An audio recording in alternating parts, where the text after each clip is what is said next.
Hi! Ako nga pala si Steph, dating class secretary. At ngayon, tinutupad ang pangarap ni Von na akala niya ay imposible. Hi! Ako nga pala si Von, dating estudyante sa likod at ngayon magiging asawa ng aming dating class secretary.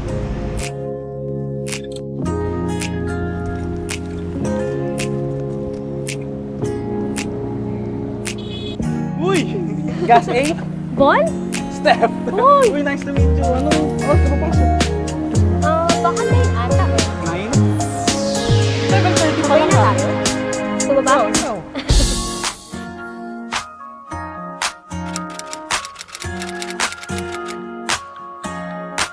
Nakilala ko si Von nung high school. Siya yung bully. Sa last row. Tapos palagi siyang nagpapacheck ng attendance sa akin.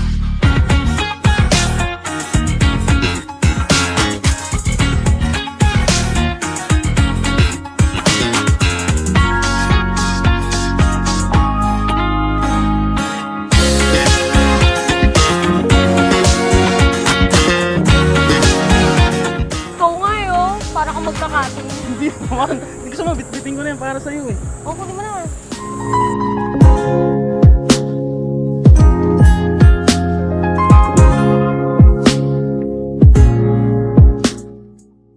Si Steph, isang matalinong bata. Yung tipong papangarapin mo. Yung tipong titignan mo sa malayo na. So, technically, it started with friendship. Sinimulan ko sa ganun kasi nga naging crush ko siya. Then after that, nagkaroon ng group of friends. And now we're celebrating our 10th year together.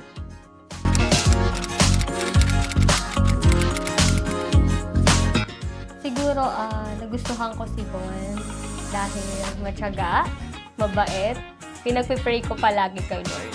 Lagi kong sinasabi kay Lord na, Lord, kung siya ba talaga, alisin mo na siya sa buhay ko kung hindi siya para sa akin. Pero up until now, 10 years na, di ba? Nandito ka pa rin. So, ayaw kang alisin ni Lord sa buhay ko. Paano nga ba? Siguro naman hindi ko napagtanto na ayun na nga. Pero para siyang nabubuo. Parang tinanim mo siya. Something na nabubuo sa puso ko na siya na nga. Na unti-unting tumutubo na nagsisilbing ikaw na to hanggang ikaw na yung papakasalan ko.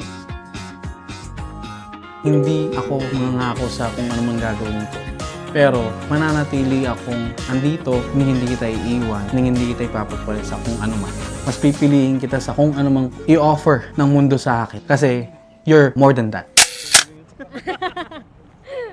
Paano yung tingin, Be?